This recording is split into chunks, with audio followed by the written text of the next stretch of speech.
Agree expert में खुशामदीद नाजरीन। टमाटर की फसल हो या मिर्च की फसल हो, खीरे की फसल हो या और दूसरी फसलें हों, जिनका जब फल लगना शुरू होता है तो उसके फल पे नीचे की तरफ एक काले रंग का धब्बा नमूदार होता है और वो फैलता फैलता बड़ा हो जाता है और उस फल को सड़ा देता है। तो किसान भाई बड़े परेशान होते हैं कि ये क्या बीमारी हमारी फसल को लग गई है, क्योंकि अगर ये बीमारी फसल को लग जाए तो आपका जो पहला फ्रूट होता है वो ज़ाया हो जाता है, जिसकी वजह से आपकी पैदावार में नुमाया कमी वाक़ई हो जाती है और आपको नुकसान का सामना करना पड़ता है। जी हाँ, आज की हमारी वीडियो ब्लॉसम एंड रॉट के बारे में है कि ये जो सड़ाव की बीमारी है, ये जो फ्रूट को सड़ाव लगता है निचली तरफ, ये क्यों लगता है, इसकी क्या वजूहात हैं और इसका हल क्या है। नाज़रीन, आज की इस वीडियो में हम आपको ये तमाम बातें बताएंगे। वीडियो को एंड तक लाजमी देखिएगा और हमारी हौसला अफजाई के लिए हमारे चैनल को सब्सक्राइब कीजिएगा और साथ बेल आइकन के बटन को प्रेस कीजिएगा ताकि इस तरह की तमाम वीडियो आपको जल्द से जल्द मिल सकें। ब्लॉसम एंड रॉट नाज़रीन एक ऐसी बीमारी है जो फ्रूट की जिस्मानी बीमारी है। ये किसी फंगस या वायरस की वजह से नहीं लगती। इसके लगने की दो तीन वजूहात हैं जो एक मेन वजह का सबब बनती है। यानी कि अगर आपकी फसल स्ट्रेस में है या आपकी फसल शदीद पानी की कमी का शिकार है या फिर शदीद सर्द मौसम है, इनकी वजह से आपकी फसल में कैल्शियम की डेफिशिएंसी पैदा हो जाती है और जब कैल्शियम आपकी फसल की रूट्स जो है वो अब्जॉर्ब नहीं कर पाती तो फिर फ्रूट पर जो है वो ब्लॉसम एंड रॉट यानी कि फ्रूट के सड़ाव की बीमारी लग जाती है। और ये ऐसी बीमारी है जो देखते ही देखते पूरे खेत में शिफ्ट हो जाती है और किसान अपने पहले फल से जो है वो हाथ धो बैठता है। और मार्केट में चूंकि अर्ली फ्रूट का रेट अच्छा मिलता है, इस वजह से वो अपने पहले फल को ज़ाया कर बैठता है तो उसको नुकसान का भी सामना करना पड़ता है और खातिर खा उसकी पैदावार में भी कमी हो जाती है।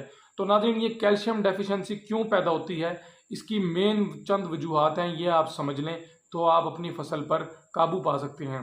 नंबर एक, तो जब आप अपनी फ्रूट जो भी है, टमाटर का पौधा है या मिर्च का पौधा है या खीरे की फसल है, जो भी है, उसकी जब आप पनीरी खेत में शिफ्ट करने लगते हैं तो इस बात का ख्याल रखें कि उसकी पनीरी की जो रूट्स हैं, जो जड़ें हैं, वो ज़्यादा से ज़्यादा होनी चाहिए, वो कम नहीं होनी चाहिए।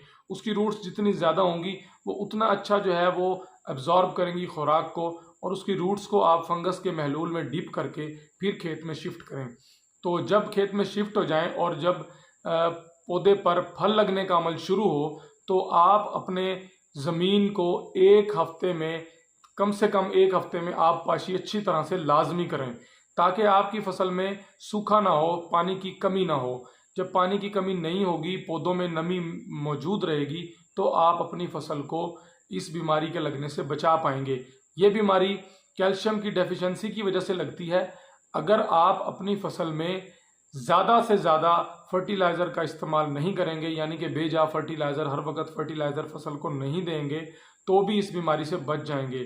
क्योंकि कैल्शियम एब्जॉर्ब ना होने की एक वजह यह भी होती है कि किसान अपनी फसल को मैक्सिमम फर्टिलाइज़र अप्लाई करता रहता है, जिसकी वजह से वो कैल्शियम एब्जॉर्ब नहीं कर पाती और उसमें कैल्शियम डेफिशिएंसी हो जाती है और फिर ये ब्लॉसम एंड रॉट जो है सड़ाव की बीमारी आपकी फसल को लग जाती है। नंबर एक पे तो आप ये काम करें कि अपनी फसल को खुश्का ना दें, खुश्कसाली ना होने दें। नंबर दो, फर्टिलाइज़र ज़्यादा ना करें।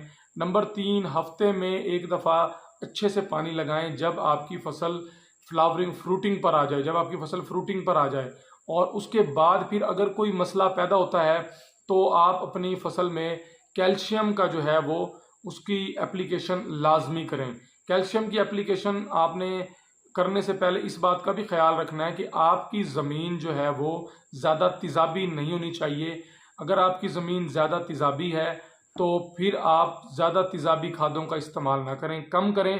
तो अगर आप अपनी ज़मीन में उसकी पीएच को मेंटेन रखें 6.0 या 6.5 पर, तो फिर उसके बाद आप उसमें कैल्शियम की एप्लीकेशन करवा दें। कैल्शियम चूने का पत्थर इस्तेमाल करें।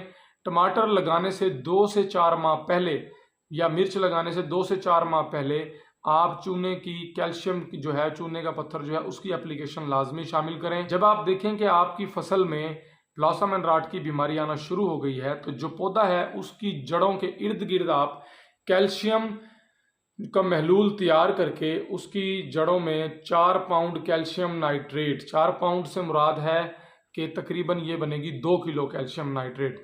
2 किलो कैल्शियम नाइट्रेट आपने 400 लीटर पानी के अंदर हल करके फिर आपने पौधे की जड़ों में जो है उसको महलूल को आपने गिराना है।